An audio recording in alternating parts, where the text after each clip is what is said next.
उत्तर प्रदेश में योगी सरकार के दोबारा सत्ता में आते ही बदमाशों में खौफ। गोंडा में हाथ में सरेंडर की तख्ती लेकर पहुंचा फरार चल रहा आरोपी गौतम सिंह। सर मुझे माफ कर दीजिए, मैं बहुत डर गया हूं और कप्तान साहब का सुन के कि गोली मार देंगे, बहुत डर गया हूं सर, मुझे माफ कर दीजिए। आप सफर कर रहा हूं मैं।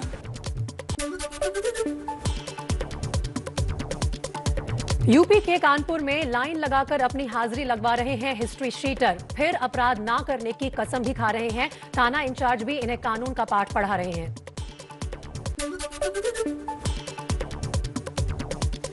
योगी राज 2 में सहारनपुर में पुलिस के सामने गिड़गिड़ा रहे हैं अपराधी। अपराध से कर रहे हैं तौबा। शराब तस्करी में जुटे 4 भाइयों ने मेहनत मजदूरी कर पेट पालने की कसम खाई।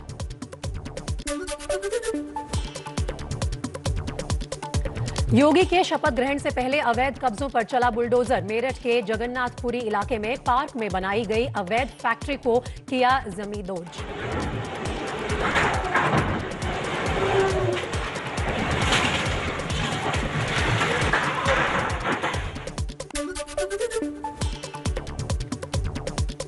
सीएए के विरोध में हुई हिंसा के बाद उपद्रवियों से वसूले गए जुर्माने को वापस करने की प्रक्रिया शुरू।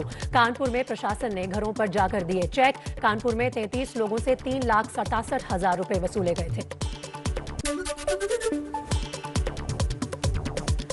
यूपी में नई सरकार के गठन की कवायद तेज। दिल्ली में आज पर्यवेक्षक अमित शाह की अहम बैठक। नए मंत्रिमंडल के चेहरों पर होगा मंथन। सीएम योगी, केशव मौर्य, दिनेश शर्मा रहेंगे मौजूद। 4 राज्यों में सरकार गठन को लेकर पीएम मोदी के आवास पर मंथन। पीएम मोदी, अमित शाह, पार्टी अध्यक्ष जेपी नड्डा और बीएल संतोष ने की बैठक। बीजेपी में हारने वाले भी बन सकते हैं मंत्री। सूत्रों के मुताबिक हारने वाले को मंत्री नहीं बनाने की कोई नीति नहीं। बड़ा सवाल, केशव मौर्य धामी का रास्ता क्या साफ हुआ है?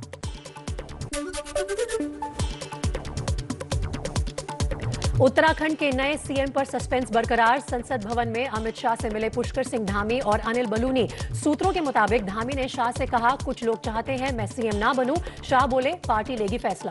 या किस तरह की बैठक कब है? नहीं, संगठन में तो हमारी रूटीन बैठक होती है।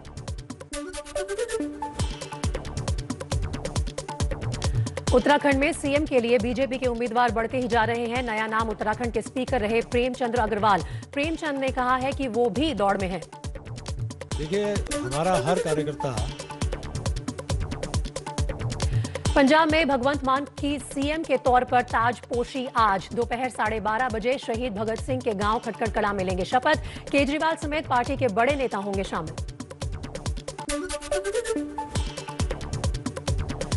भगवंत मान के शपथ ग्रहण के लिए 3 मंच बनाए गए हैं। मुख्य मंच पर राज्यपाल और भगवंत मान होंगे। शपथ ग्रहण भी इसी मंच पर होगा। मुख्य मंच की दाहिनी तरफ जो मंच बना है उस पर पंजाब के सभी नवनिर्वाचित विधायक बैठेंगे।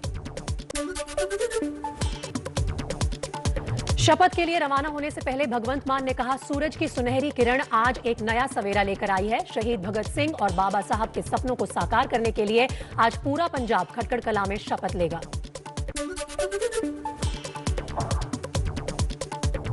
शपथ ग्रहण समारोह में शामिल करने के लिए दिल्ली से रवाना हुए केजरीवाल ट्वीट कर कहा, आज पंजाब के लिए बहुत बड़ा दिन है। नई उम्मीद की इस सुनहरी सुबह में आज पूरा पंजाब इकट्ठा होकर एक खुशहाल पंजाब बनाने की शपथ लेगा। शपथ ग्रहण देखने आ रहे लोग बसंती रंग की पगड़ी और दुपट्टे लेकर पहुंचे हैं। इनका कहना है कि भगवंत मान को सबसे पहले शिक्षा, बेरोजगारी, नशा मुक्ति और भ्रष्टाचार को लेकर काम करना चाहिए।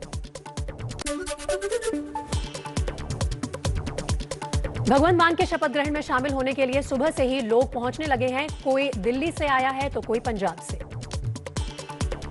माननीय भगवंत मान जी, तो जो उन्होंने भगत सिंह के रास्ते पे चलने के लिए किया, तो हम जैसे युवा लोग हैं, हमारे साथ में ये साथी हैं, हम सब दिल्ली से चल के आए हैं।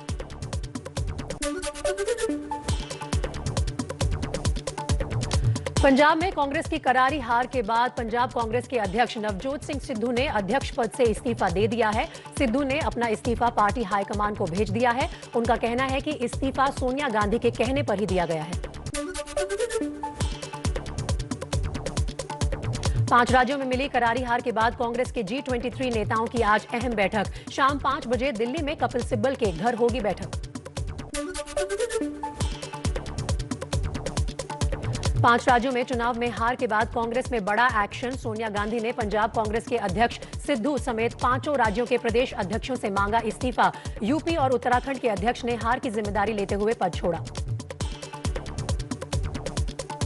इसमें कोई हतप्रभ होने वाली बात नहीं है। पीसीसी प्रेसिडेंट कैप्टन होता है शिप का, और अगर हमारा प्रदर्शन बुरा रहा तो उन्होंने नैतिक जिम्मेदारी लेते हुए रिजाइन किया है। कपिल सिब्बल ने कांग्रेस नेतृत्व पर उठाए सवाल। बोले, गांधी परिवार हटे, दूसरे को मौका मिले, घर की कांग्रेस की जगह सबकी कांग्रेस हो।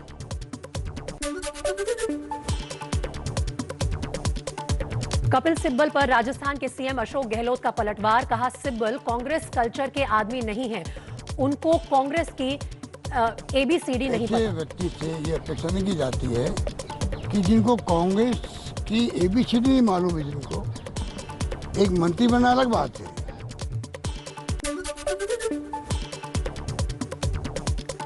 कांग्रेस महासचिव प्रियंका गांधी ने यूपी चुनाव में हार पर समीक्षा बैठक की। बोली, हमें पूरी ईमानदारी से इन चुनावों की समीक्षा भी करनी है और आगे की रणनीति भी बनानी है।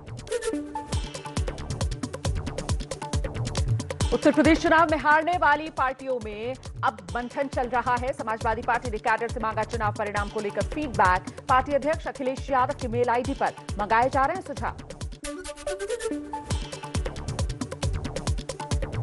समाजवादी पार्टी के प्रमुख अखिलेश यादव तक पहुंचा बांदा में बीजेपी और एसपी की हार जीत पर लगी शर्त का चर्चित मामला। अखिलेश ने शर्त हारने वाले अपने समर्थक को 1,10,000 रुपए की आर्थिक मदद की है।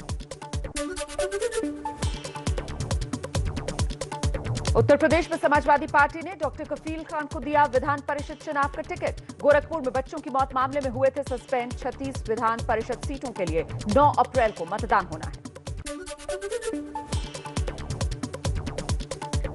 कश्मीर के नौगाम में सुरक्षा बलों ने लश्कर के 3 आतंकियों को मार गिराया। खत्म हुआ एनकाउंटर। दिल्ली दंगों के आरोपी इशरत जहां की आज जेल से हो सकती है रिहाई। 2 साल से जेल में बंद इशरत को करकटजुमा अदालत ने जमानत दी है।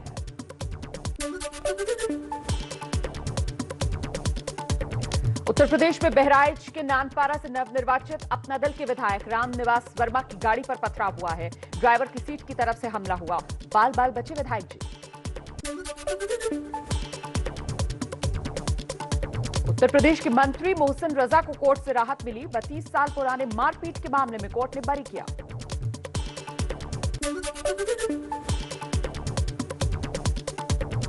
लखीमपुर खीरी कांड के आरोपी आशीष मिश्रा की जमानत रद्द करने की मांग पर सुप्रीम कोर्ट ने यूपी सरकार को नोटिस जारी किया। यूपी सरकार से सभी गवाहों को सुरक्षा देने को कहा। देश में पिछले 24 घंटे में कोरोना के 3,000 के करीब नए केस सामने आए। इस दौरान 98 लोगों की मौत भी हुई है।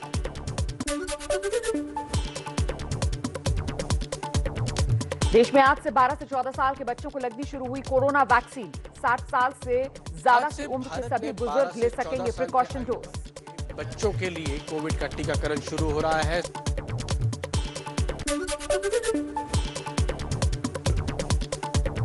उत्तर प्रदेश में भी बच्चों को लग रही है कोरोना वैक्सीन। कार्यवाहक सीएम योगी आदित्यनाथ ने लखनऊ में सिविल अस्पताल के वैक्सीनेशन बूथ का निरीक्षण किया। आदरणीय प्रधानमंत्री जी के मार्गदर्शन और नेतृत्व में कोरोना के खिलाफ क्वालिटी का जो फॉर्मूला हम लोगों ने लागू किया था, ट्रेस, टेस्ट, ट्रीट एंड टीका, इन सब में उत्तर प्रदेश अग्रणी रहा है।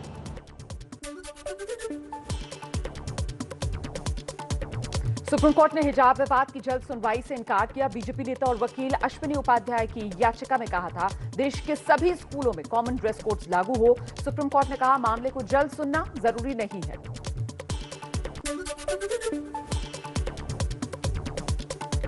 हिजाब विवाद पर कल कर्नाटक हाईकोर्ट ने फैसला सुनाया था। इस्लाम में हिजाब पहनना जरूरी नहीं, छात्र यूनिफॉर्म पहनने से मना नहीं कर सकते।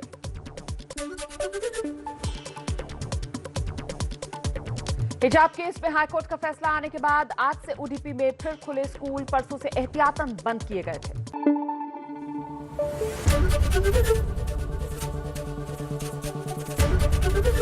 एबीपी न्यूज आपको रखे आगे।